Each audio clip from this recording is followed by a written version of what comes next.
At the end of the 19th century, the world was standing at the edge of a communication revolution it did not yet understand. Messages still traveled primarily by physical means, letters carried by ships, trains, and messengers. The telegraph had shortened distances, but it relied on wires stretched across continents and oceans. Communication without physical connections seemed impossible to most people. Yet scientists across Europe and the United States were quietly experimenting with invisible forces that moved through space itself. Electricity and magnetism, once thought to be separate phenomena, had been unified by James Clerk Maxwell's equations. These equations predicted the existence of electromagnetic waves, energy that could travel through space at the speed of light. For decades, Maxwell's theory remained largely theoretical. It was Heinrich Hertz, in the late 1880s, who proved experimentally that electromagnetic waves existed. Hertz demonstrated that sparks could transmit energy through space and be detected at a distance. He did not see this as a communication technology. To Hertz, it was a scientific confirmation, not a commercial opportunity. But others saw something more. Among those who understood the implications was Nikola Tesla. Born in 1856 in what is now Croatia, Tesla possessed a mind that seemed permanently tuned to the invisible forces of the universe. He thought in images, not equations. He visualized machines fully formed in his mind before ever building them. Electricity was not just a field of study for Tesla, it was a language he instinctively understood. By the early 1890s, Tesla had already transformed the world with alternating current. His work made modern power grids possible, allowing electricity to be transmitted over long distances efficiently. Yet Tesla's ambitions extended far beyond lighting cities. He believed electricity could be used to transmit not only power, but information, without wires. Tesla envisioned a world where signals could be sent through the air, across oceans, instantly. He spoke openly about wireless communication, wireless energy transfer, and even global broadcasting. At a time when most engineers were still focused on improving telegraph cables, Tesla was thinking in planetary terms. In 1893, Tesla publicly demonstrated wireless transmission of signals. At lectures in St. Louis and Chicago, he showed that electrical energy could be transmitted without wires using resonance and high-frequency currents. These demonstrations were not vague concepts, they were working systems. Tesla described in detail how wireless signals could carry messages, images, and even voice. Crucially, Tesla filed patents. Between 1897 and 1900, Tesla submitted patents covering fundamental aspects of wireless transmission. These patents described tuned circuits, transmitters, receivers, and methods of sending signals through the Earth and atmosphere. They outlined a complete system for wireless communication, what the world would later call radio. Tesla was not alone in this emerging field. Across the Atlantic, in Italy and England, a young man named Guglielmo Marconi was also experimenting with wireless signals. Marconi came from a wealthy family and lacked Tesla's deep theoretical understanding.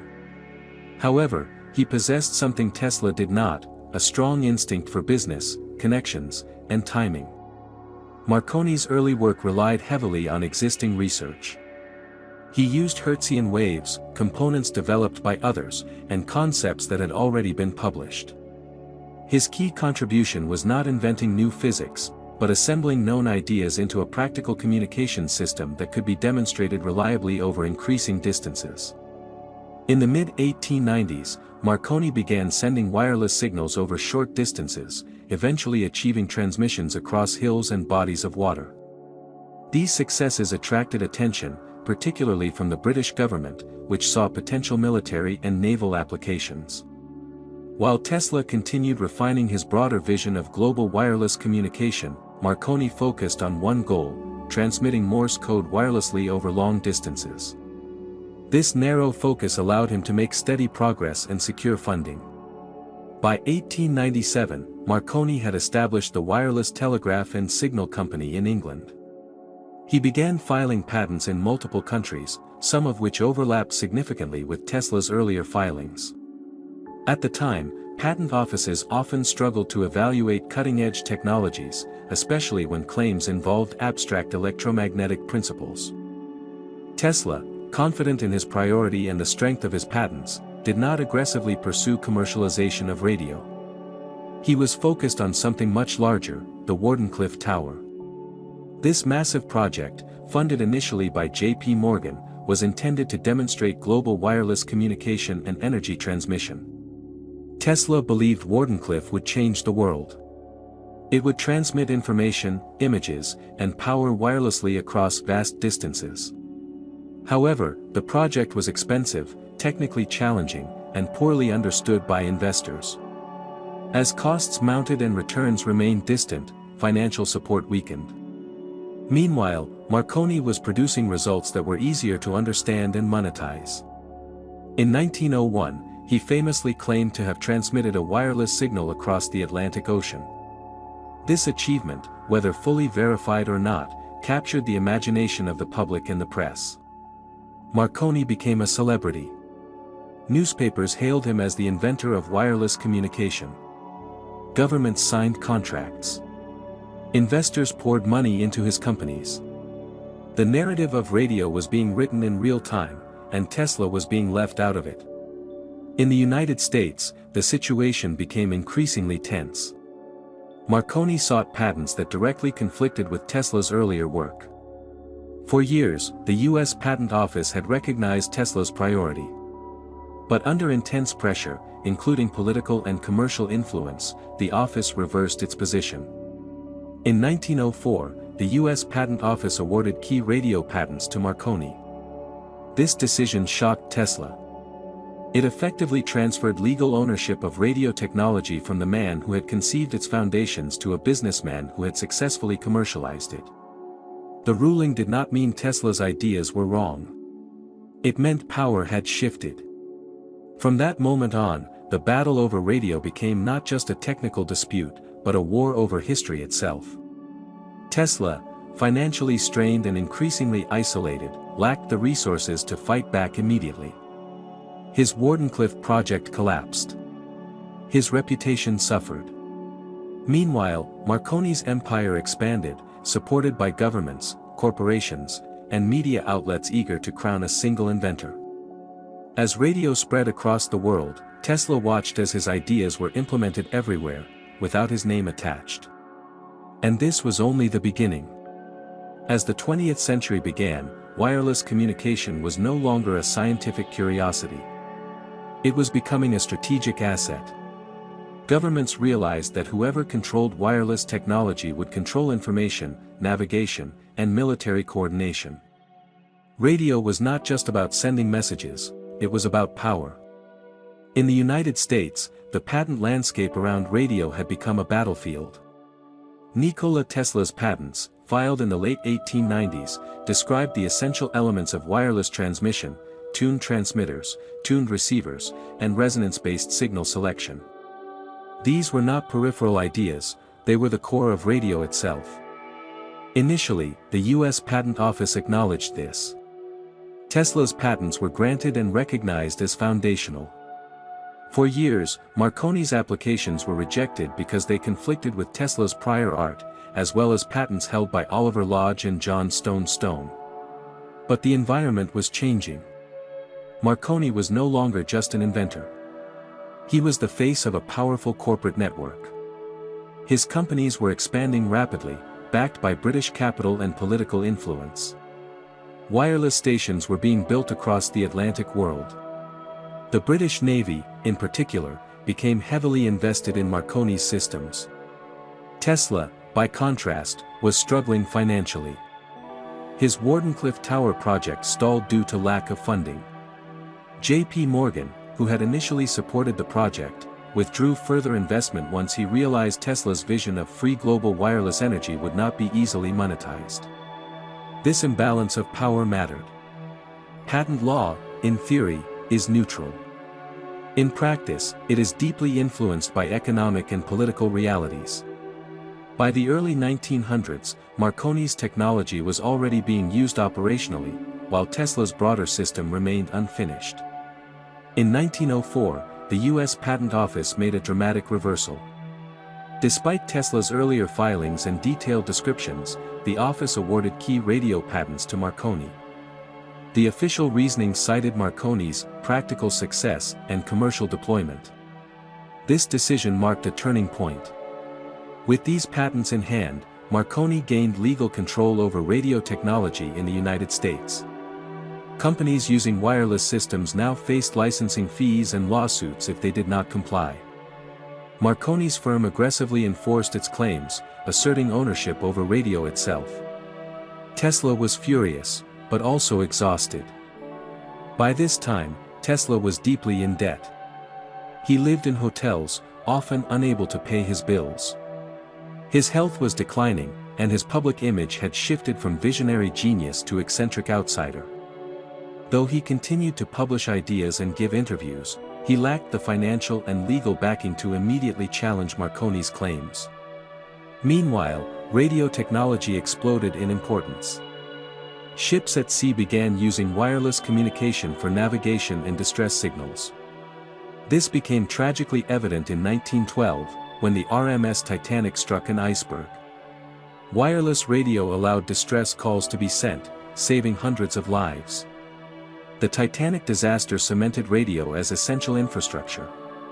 Governments moved quickly to regulate and control wireless communication. In the United States, the Navy became heavily involved, relying on radio for coordination and security. Ironically, this reliance on radio would eventually work against Marconi. As World War I approached, national security concerns intensified.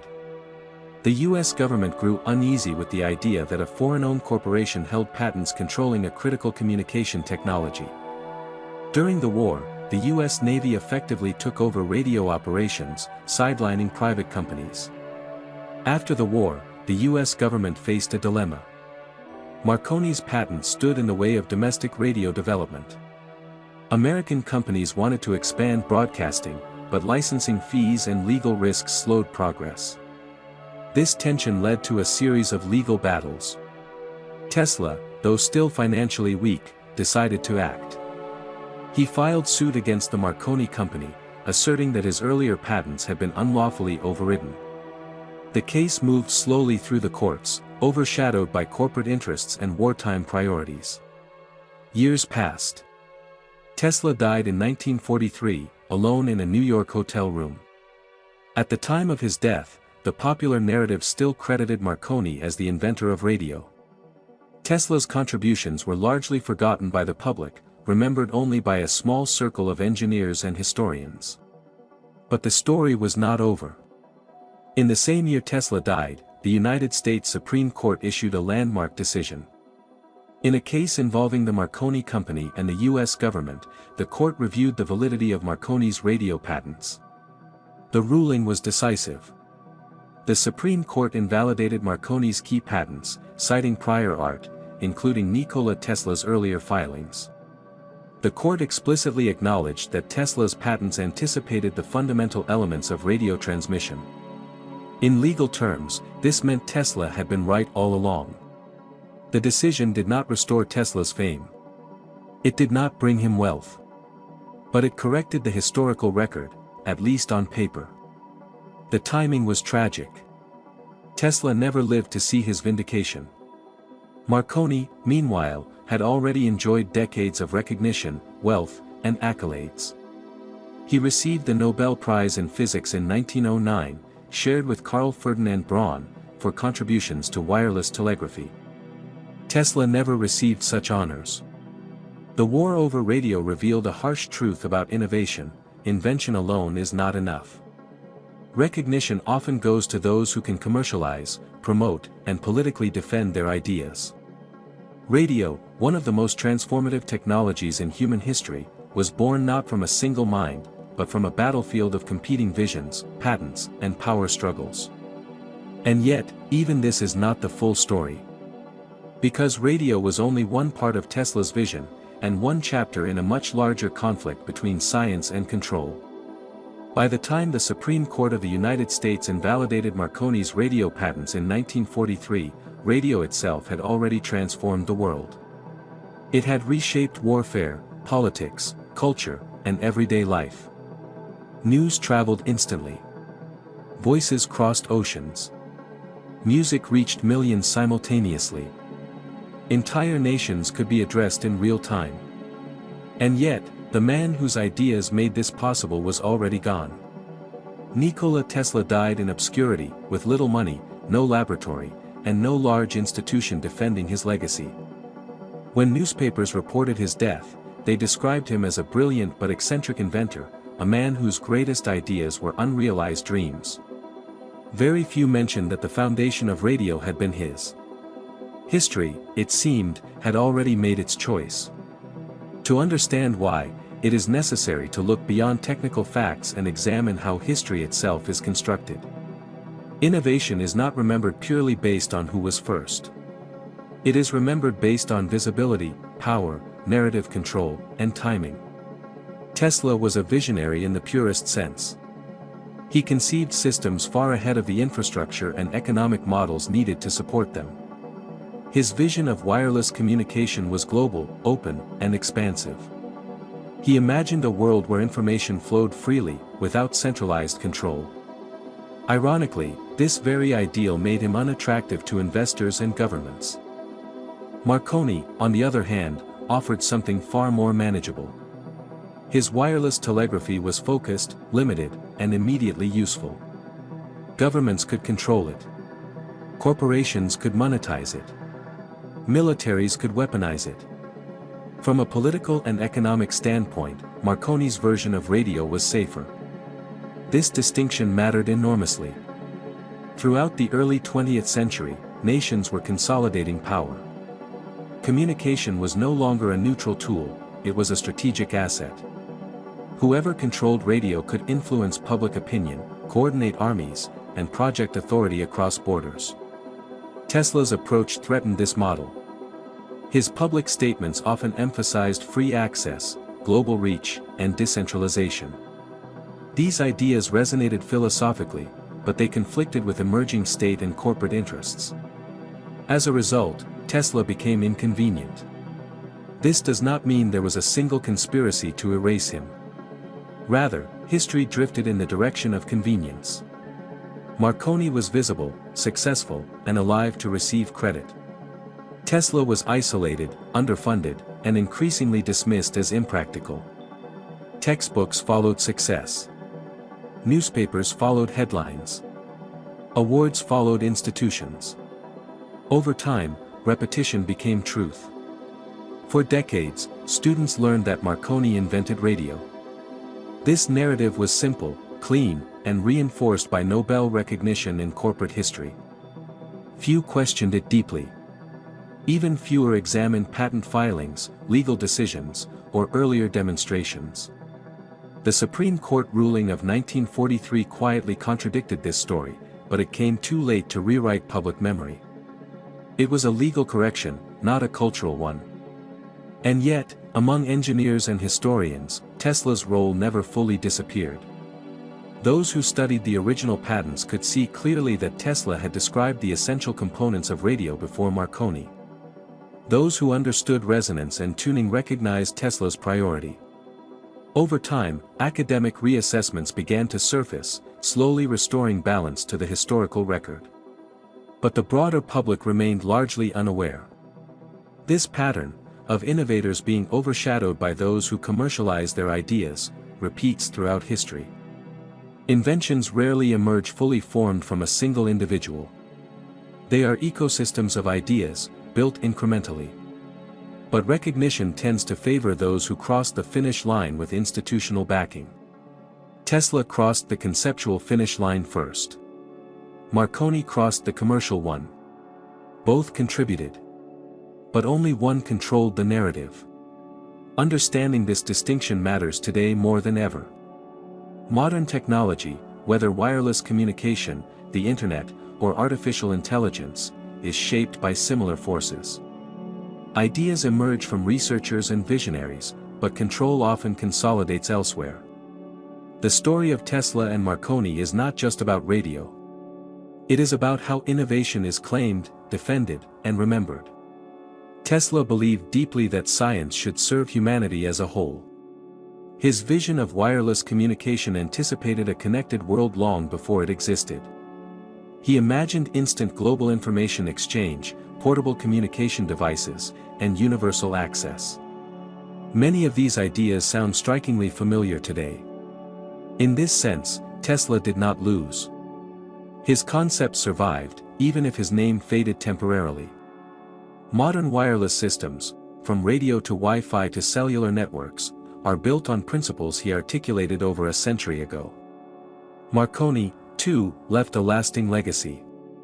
His practical systems accelerated adoption. His work proved that wireless communication could function reliably at scale. Without his efforts, radio might have taken longer to become widespread. But history does not need to choose only one hero. The true story of radio is more complex, and more honest, than a single name. It is a story of science and ambition, of vision and pragmatism, of ideas competing not only in laboratories but in courtrooms, boardrooms, and governments.